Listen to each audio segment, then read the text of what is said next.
আসসালামু আলাইকুম সুপ্রিয় শিক্ষার্থীবৃন্দ। আজকে আমরা আলোচনা করব উচ্চারণ। উচ্চারণ প্রথমে তোমরা খেয়াল করো,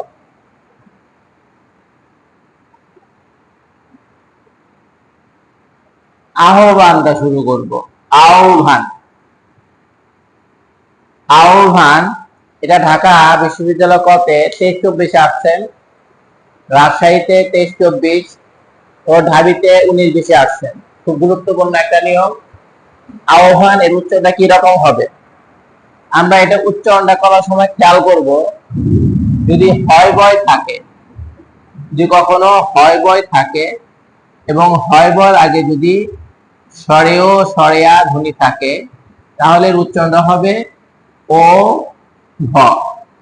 আর যদি রস্বই কিংবা রস্যও থাকে, উচ্চারণ হবে উ এবং ভ।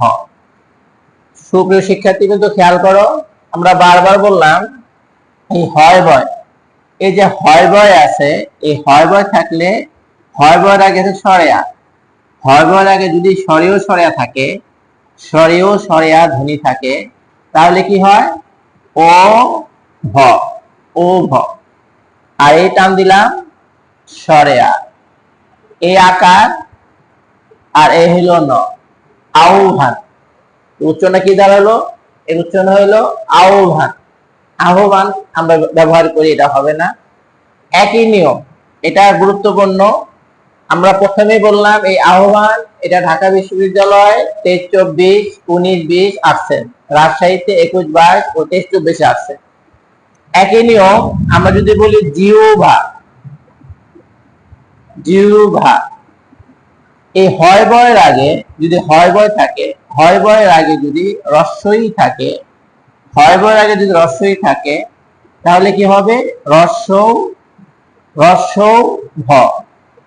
এই জি টান দিলাম, জি, আর এ হলো আকার, উচ্চারণ হলো জিহ্বা। তাহলে আমরা পরীক্ষা হলে কি লিখবো?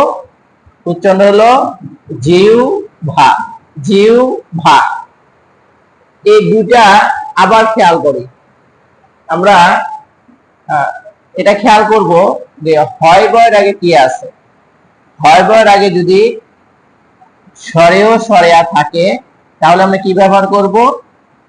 ও ভ, ও এবং ভ। এবার লেখো বিহবল, বিহবল। আমরা এটা মুছি, খেয়াল করি বিহবল,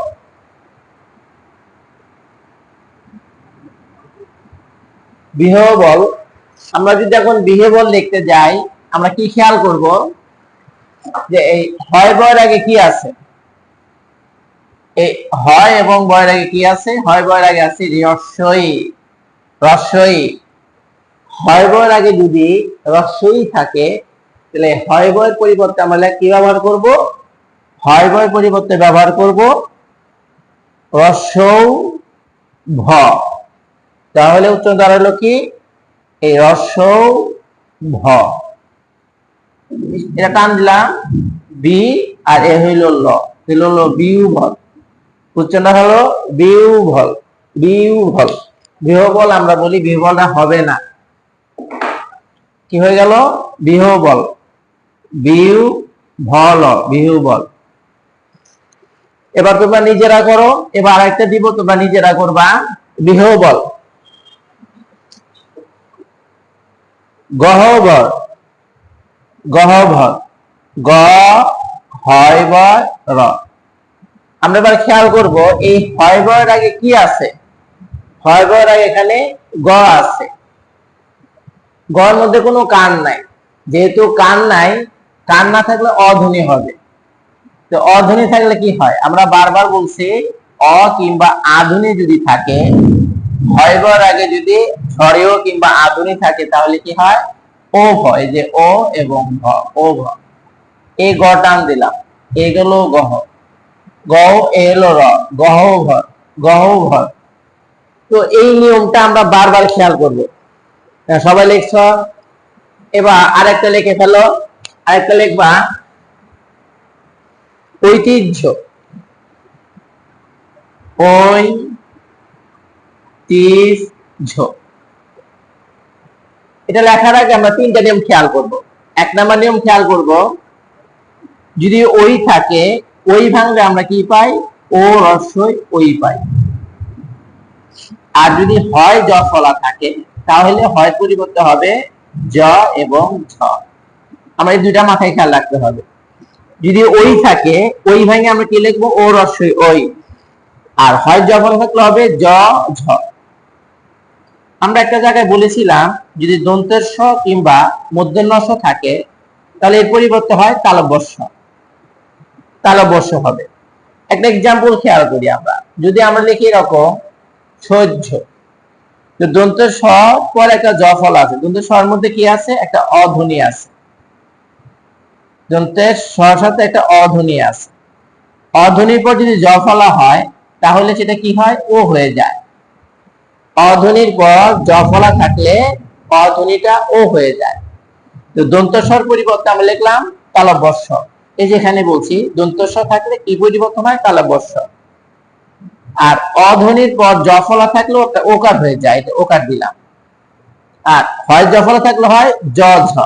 এই যে আমরা লিখলাম জ ঝ, এই বর্গীয় জ এবং ঝ, এই যে বর্গীয় জ এবং ঝ। তো একটা কারণে দুইটা বর্ণ হলে প্রথমে একটা হসন্ত, আমরা একটা হসন্ত দিলাম। হসন্ত দেওয়ার পর আমরা খেয়াল করব এখানে যদি কোনো কার না থাকে তাহলে একটা ওকার হবে, সহ্য। সহ্য। এরকম একটা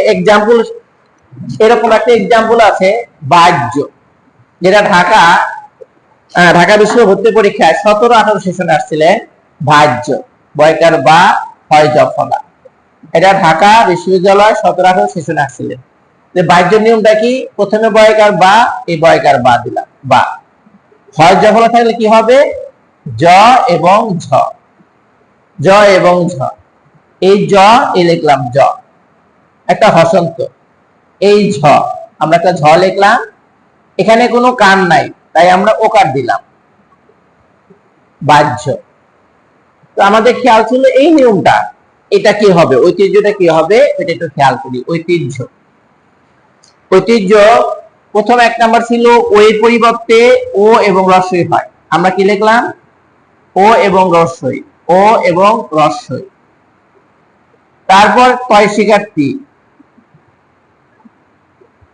আর হয় জ ফলা থাকলে হবে বর্গীয় জ এবং ঝ, প্রথমে হসন্ত একটা ওকার। এ হলো ঐতিহ্য।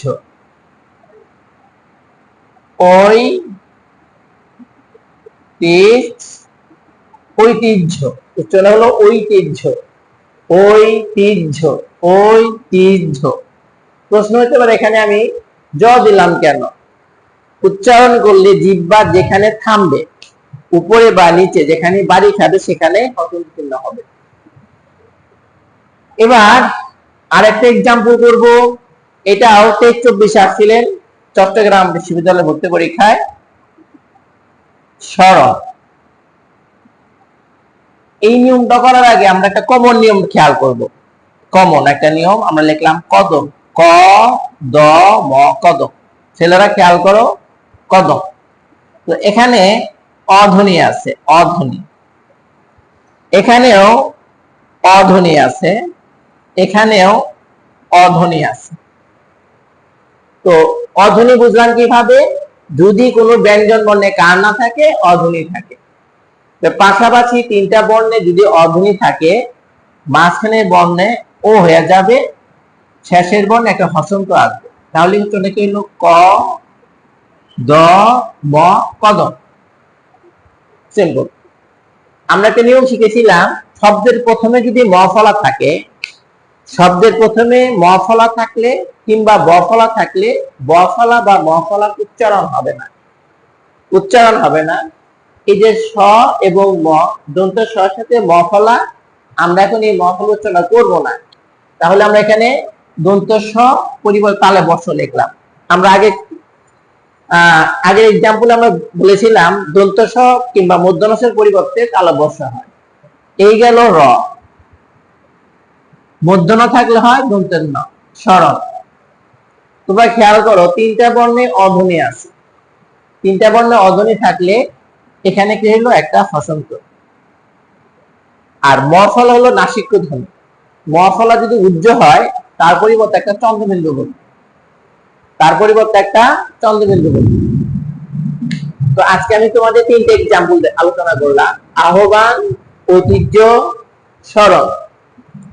এই বেসিক এই তিনটা নিয়মগুলো তোমরা বারবার অনুসরণ করো, আশা করি এই নিয়মগুলি পরীক্ষা আসবে। এবং উচ্চারণে আমি আরো একাধিক ক্লাস নিব, তোমরা প্রত্যেকটা ক্লাস খেয়াল করবে। আজকের মতো আলবিদা, ভালো থেকো, আসসালামু আলাইকুম।